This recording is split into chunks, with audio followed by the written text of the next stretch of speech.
Hey guys and girls, welcome to this week's episode of the NDIS and Birchy podcast. I'm your host Nathan Birch, and this is a show unraveling the truth to the start of the 21st century. We're now exiting the matrix and waking up to motherfucking reality. Today, I have Sumit from Zinger Finance again. Thanks for joining us. Thank you for having me. Thank you for all that you do for our investors and owners and whatnot. I'm going to do something a little bit different today. I used to do videos of this and everyone loved them, right? And Sumit doesn't even know what I'm going to go through today, but I'm going to do maybe 4 videos on this. I'm going to do 2 on questions that you guys asked from the community. So if you have questions after any of these podcasts, videos, reels, whatever, leave questions and my team will pick them up, put them into a schedule, and then we'll answer the questions on a video. So that's going to be today's one. And we're going to do another video on dumb shit people comment on the videos. So if you're one of those people that's trolling from your mum's basement, keep leaving those comments and we'll pull up on the screen and talk about how stupid they are. So, but today we're going to talk about the questions that are asking from the community. And whilst I had you filming another podcast, I was like, Sumit, let's go into this. So that's what all these questions are for. The first question I've got here is, how do you invest if you have equity but a low serviceability? So if you have equity and low serviceability, it all depends upon, when you say low serviceability, which lender we are going to. Because there are so many lenders out there with different policies, right? Yeah. And every lender has a different way of assessing the deal. They have different way of looking at things. Yeah. Some have higher buffer rate, some have lower buffer rate. Some lenders will take 90% of the rental income into consideration. Some lender will take only 80%. Yeah. So it all depends upon when we look at your file, when we look at your financial position, we go through everything. So we just need to find right lender for that specific situation at the right time. Yeah. And then later on down the line, you might or might not be with the same lender. It's like go to different lenders. Go to different lenders. So if you have a low serviceability with first tier lender, if that's what you are referring to, then there are so many second tier and third tier lenders which might help you to achieve your short-term goal. Yeah. And then down the line, when your financial situation improves, your income increases, if you got a pay rise or your rental income increases, then you might be able to service with the different lenders. Yeah. Just to give you a bit of a rough numbers, let's say if you have 4 investment properties and you're struggling with your serviceability, and if you just got your rental income to increase by $50 per property, in that case, your total rental income will be increased by $10,400 a year, roughly. Yeah. In that case, you might be able to get somewhere around $50,000 to $60,000 more in lending. Yeah. So every bits and pieces in your portfolio affects. I remember doing a portfolio review for one of our investors, and we had it's a lady, she's like an NDIS worker, like she's like a carer. I don't think it's NDIS, but it's similar. And she's on like 70 grand a year. And I remember catching up with her, and it was as the interest rates were increasing. I looked at her portfolio and I was like, shit, you've done really well. And her portfolio, we got like 16 properties in her portfolio. And I was looking at her rents, because the interest rate's gone up. It was at the start of the interest rate cycle. She was just a bit stressed. And I said, that's okay, let's have a chat and let's see what we do. And I went through her portfolio and pushed all the rents up. And we pushed them from like 180 grand a year to about 220 grand a year. It was about 40 grand. And in the call, I laughed because I said, you're on 70 grand a year doing a noble job, right? And we just pushed your rent up on the portfolio by 40 grand a year. You've just had a 50% wage increase just by having this chat, and your income from your rent is triple what your income from your job is. So your job income is only 20%. And she had to scrimp and be thrifty with her purchasing and all that. She bought some properties for like 50 grand just to boost the cash flow off and whatnot. But everybody's journey is different. And it's not just linear, it's okay to say, hey, I can't service for a 500 grand property or $1 million property, but there's properties out there for 200 grand. There's properties that are positive cash flow. I've seen an apprentice electrician on a 3rd-year apprentice to buy 4 properties whilst he's on his apprenticeship beforehand. So, it's possible that you need to be smarter, wiser, have the right people around you. So Yeah. The other thing is, you just reminded me of one of the client. You would remember he recently sent us an email, okay, both of us. So when he initially got in touch with us, his lender mentioned that he can't do anything. yeah, And then we refinanced his property, got him first property. yeah, Because he was very motivated investor. He really mm, wanted to like aggressively accumulate the assets for his kids for in future. yeah, And then we went to different lender at different period of time. We even went to a third tier lender where the interest rate were high. yeah. And then later on down the line, we refinance because we had to refinance his portfolio from the third tier lender just to bring him back to a decent interest rate. Yeah, Right. So whenever you're saying your serviceability is low, it might just be because whoever you're dealing with might not it was looking have at done it correctly. yeah, Because that was with one of the big lenders that they're trying to do the assessment. yeah, And they said no. And then later on down the line, he even left us a review in Google saying that he got like yeah. eight properties now. Eight. Yeah. There we go. There we go. Yeah. There was one more client Yeah, who, like, that specific lender, the banker from that lender mentioned that he can't do anything. That's his Yeah. maximum loan. yeah, And we went to the same bank because we understand the policies, we understand the numbers, right? You Yeah. need to understand what exactly happened with the client's financial situation, yeah, what happens in the past, yeah, and how they have structured the loan previously. So we understood everything. We took him to the same bank, refinance, release 480K, and he used that to purchase properties.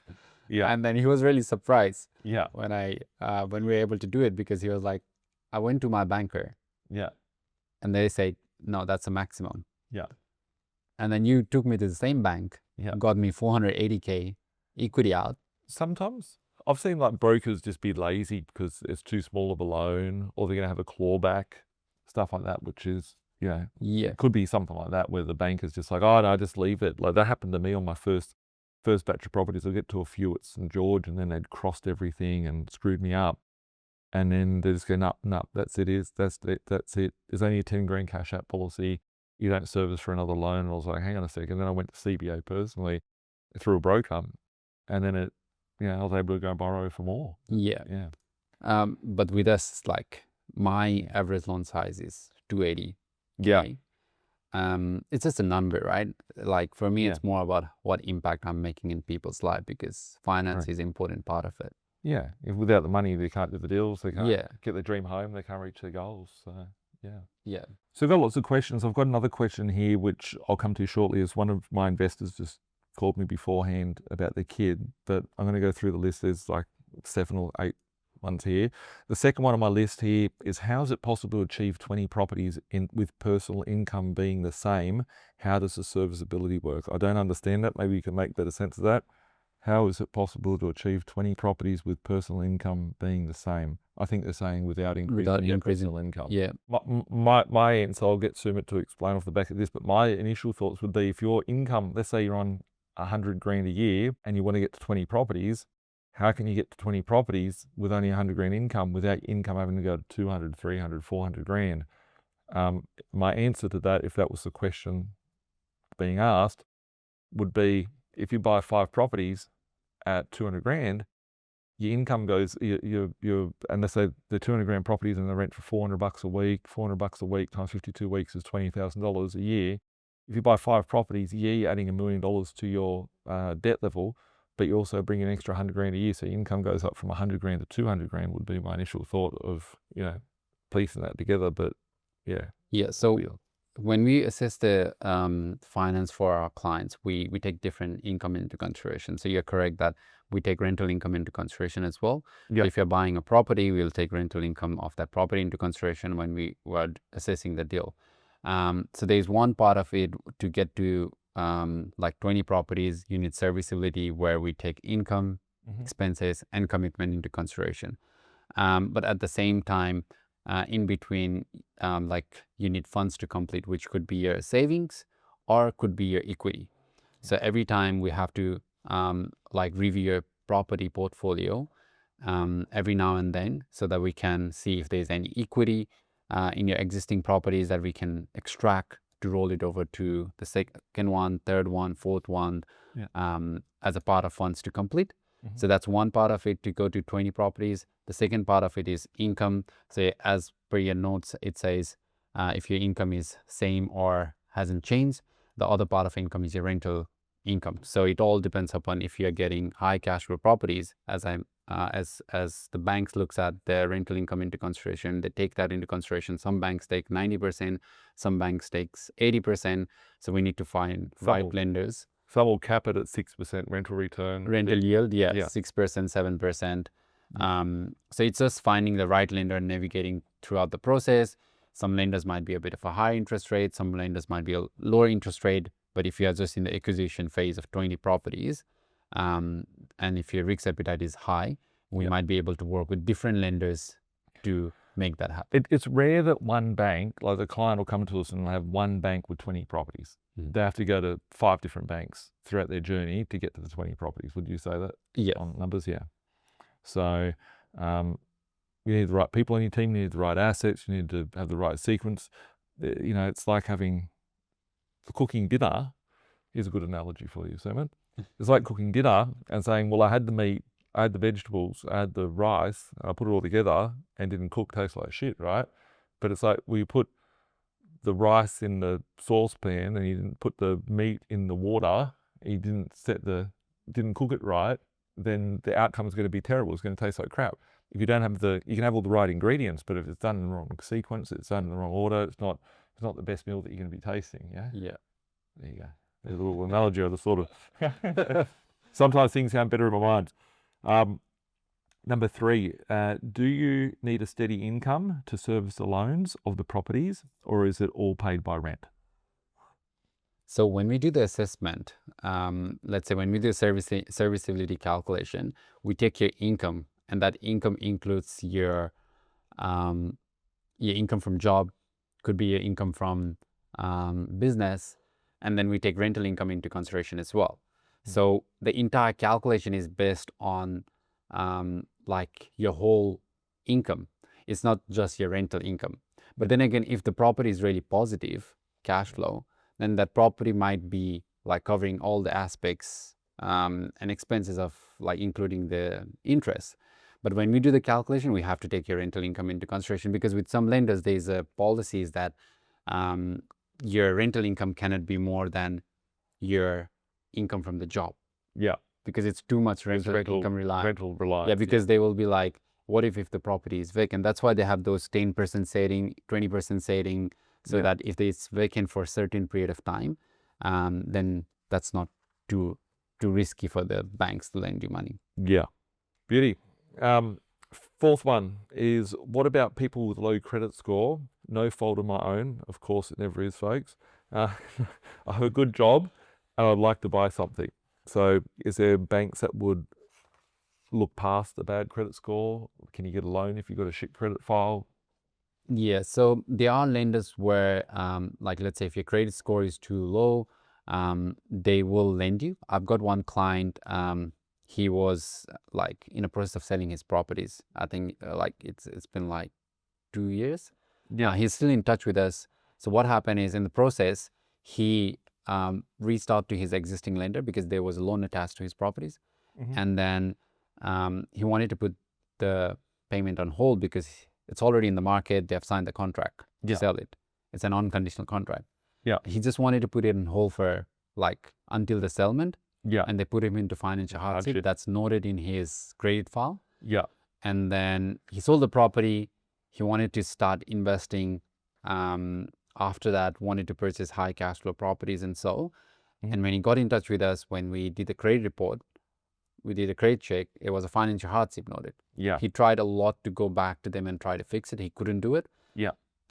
He sold his existing property. He has a lot of funds in the account now, and he didn't want those funds to just stay there. So he was like, okay, try to get me to some lender because I want to purchase properties because I'm predicting that the market might go up. Yeah. So we found him lender where even there's a bad credit history or credit report, they were able to lend him funds. The interest rate were a bit high, compared to other lenders. But then again, that's a solution he was looking for. Yeah. And he purchased somewhere around four investment properties. I think I wrote the initials there. Is that the person?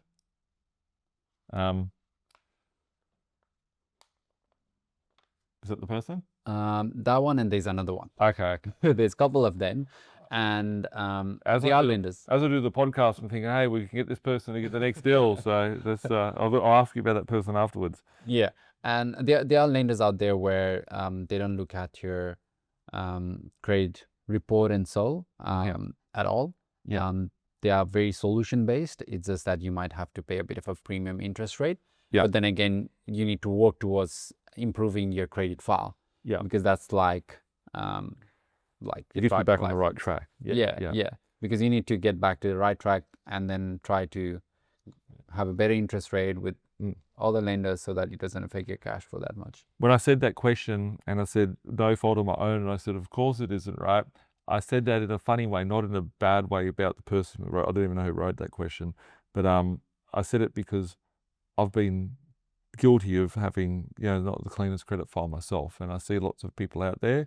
And if I can go get loans, anyone can go get loans. If I've seen all different shapes and sizes everyone comes to us as, and it's just there's a home for everyone. If you're having that conversation, because I recently had the same conversation with one more client, they got in touch with me after that event, the event that we did in October. Yep.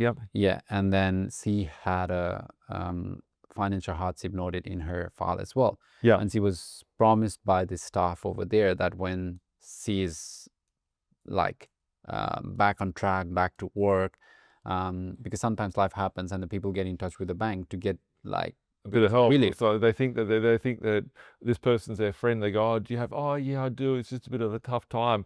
And they go, okay, cool. Well, this person's in hardship, and then they get noted and sent to that stamp, and you get branded for. And my conversation with her was, she kept on insisting that the lender, whoever she spoke with over there from the staff, mentioned that once everything is back on track, she can go back and they can remove it.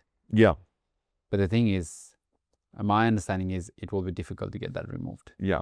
So if you are having those kind of conversation with any lenders, and if you are in that financial situation where you have to put it on hold or anything, before you sign off on that one, just get it in writing. Anything that if they promise you to remove it after a month or two. Yeah. Speak to the team. Everyone's position's different. So the fifth question I've got is the one that I had on a phone call just before now, and the market's obviously changing out there. It's very hot. I was talking to one of our investors that we've helped get to like 15, 20 properties. They've got a kid, 20-year-old, whatever, wants to get started. And it's like, hey, the market's hot, everything's $1 million. Want to get them something in Sydney so they can be in Sydney. And I was like, you could buy a little unit for $350K, right? Like, oh, but you're still going to need, whatever. I was like, think about it. If you're going to buy this house to live in, for $350,000, you only need $17,500. Yes. And I was like, shit, like, $11,500. They've got 20 grand there sitting ready to go. So I guess my question is people might only have 20 grand, right? Can they still buy in Sydney? Is there opportunities? Is it your dream home? Probably not. But is it still possible to buy in capital cities with 20 grand as a first home? Yeah, so there's first home low deposit scheme where you only need 5% deposit, right? So if you're looking at a purchase price of $350K, at 5%, that's 17,500. Yeah.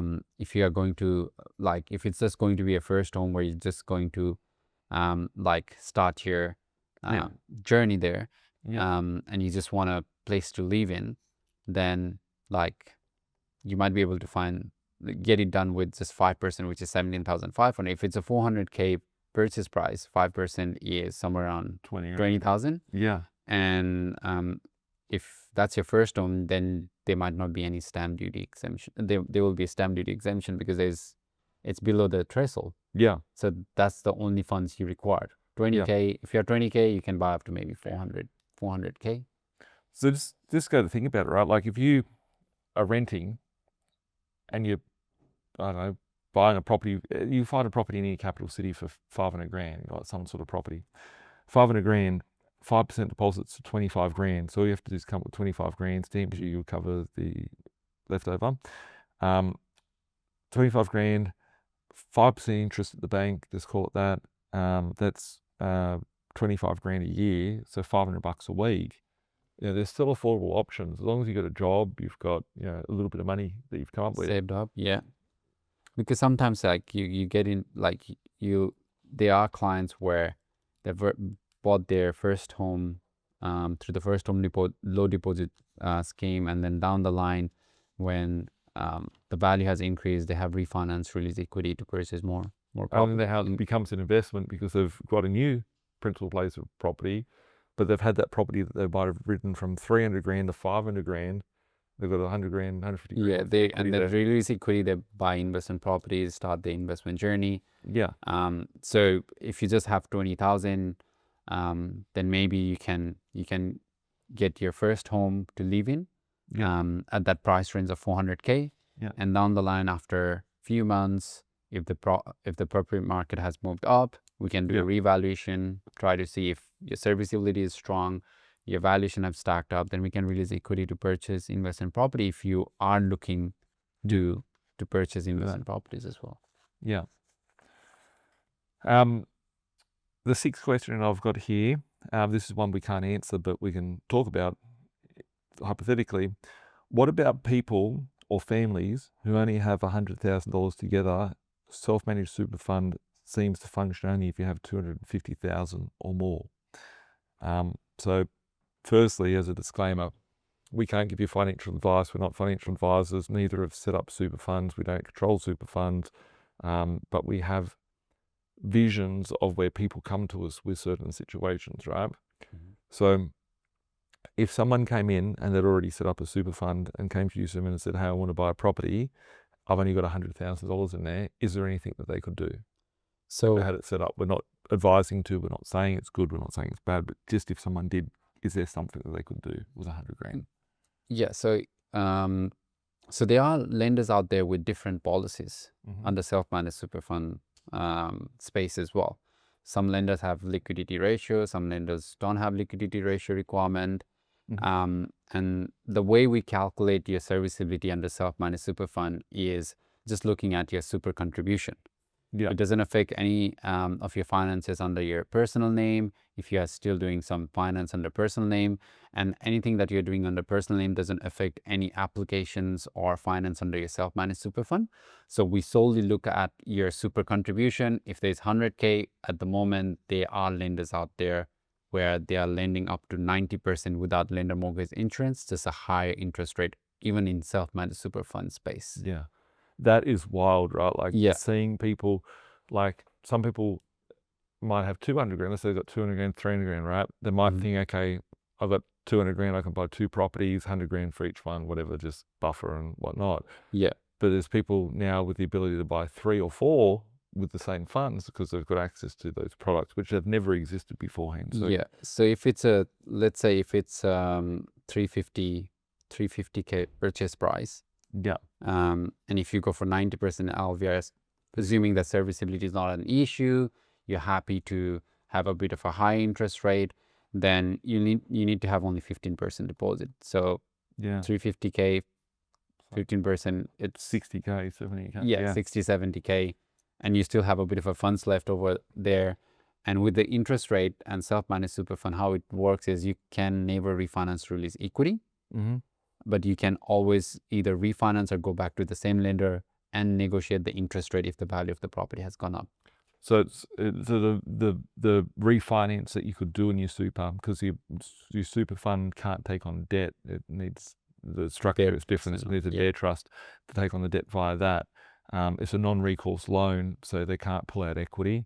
So if you pay your loan, you've got a 500 grand property, you get a 100 grand loan and you pay it down to 20 grand, you say, I've got all this equity and now it's worth $1 million. Can I pull out 500 grand? You can't pull out shit. No. It's trapped at that.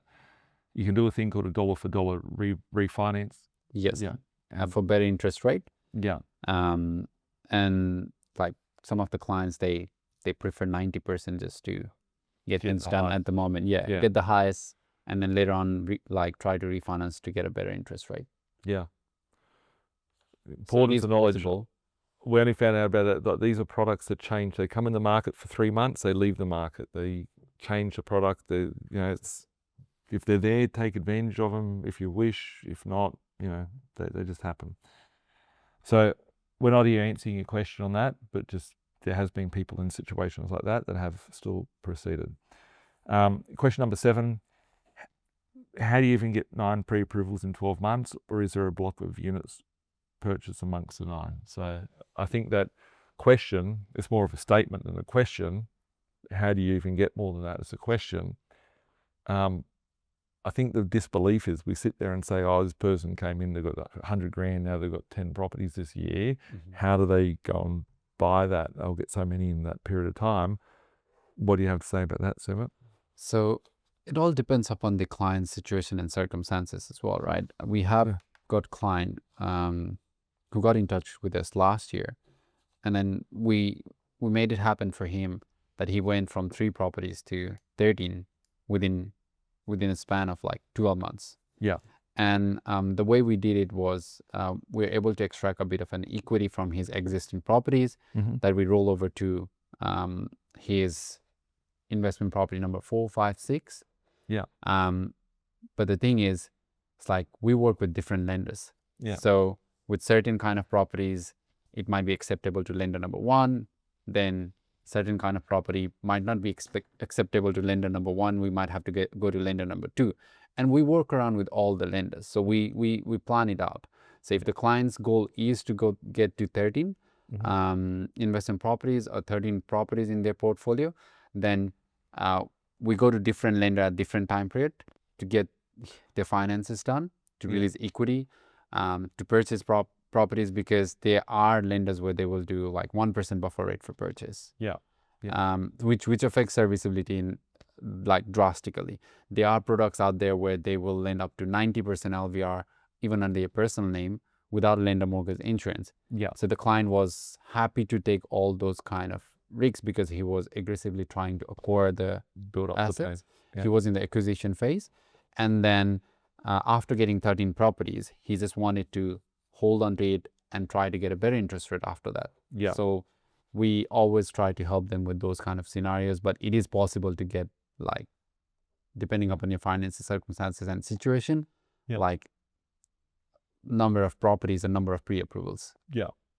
Yeah, we have people that come to us with 500 grand, but it's not run of the mill. It's I guess the thing is that when someone comes to us with 50 grand, if we can buy a property with 50 grand deposit down, come back within 3 months, revalue it, if we buy the property well and we know that what the asset is worth, we've had other properties revalue, whatever, and we can pull out 100 grand, well then that person that came with 1 deposit now there's 2 deposits. So they've bought 1 property, they get another 2 properties.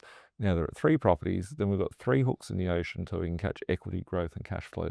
I've got a guy that came to us at the start of 2025 with 120,000. I sent him to you yesterday actually. Yep. Came to us with 120,000. I bought him 2 properties. He went back, revalued them, pulled out about 180,000 equity from them. Went and bought another 2 properties, pulled out equity from that. Bought another 3 properties. Is now up to almost 10 properties just this year. Probably be 9, I think 8 new acquisitions, 9 total. So it's pretty funny. It's pretty fitting to that question. But yeah, everyone's at a different journey, a different starting point, a different ending point, different challenges. Risk appetite. But you need the right people around you to understand, how can I get you there? If you're speaking to a broker that goes, I don't know how to get you there or whatever, then you don't know how to get you there. You need people. We had a Christmas party recently and people turning up and they're like, I thought it would be a dick pissing competition, seeing everyone talk about, oh, look at my portfolio. But someone came to me and said, I bought 2 properties this year and I was very pleasantly surprised. It's a room of people that are just excited, sharing, people not judging, no one's given an evil eye, no one's, caring about it. They're just like, oh, this is what I'm doing, oh, this is what I would do, this is where I got stuck, oh, it sounds interesting, that's what happened to me, whatever. Learning from each other's journey. Yeah. And everyone's journey is different, and it's good to seek motivation and inspiration and having the people there that are doing it. So yeah, you want to make sure anyone in your team that's giving you the advice, they have to be walking that walk as well. Whether they're starting out, whether they've helped 50 people do it, whatever. If your broker hasn't helped anyone, well then you're the first one they're going to try and help. And what's the chance of them? What's the success rate of them doing that for you? So on that note, we could talk for hours. This is going to be 2 parts to these questions. I'm going to come back with a solo with the rest of the questions. Keep the questions coming. If you have any, drop them below. Drop them on any video. My team will send an email or a message to my team, and they'll put together more questions for me to answer whoever I've got on as a guest. So, Sumit, thank you very much. Thank you, Nathan, for answering the finance questions. If people want to get in contact with you, how do they get in contact and reach you and the team? So you can get in touch with us. You can send us an email at info@zingerfinance.com.au, and one of our team member will get in touch with you to book an appointment with us. Yeah, beautiful. Awesome. Well, thanks, Sumit. If you need help, reach out to Sumit, reach out to the team. If you need help from my side, email us, you know where to find us. Like the video, share it around to all your friends and family, and remember, every Thursday we drop a new video podcast. Catch up soon. Have a great week. Bye for now. Like Bilal said, man, we're stuck in the matrix. This my advice, don't care if you take it. The dollar back to die, soon to be hyperinflated.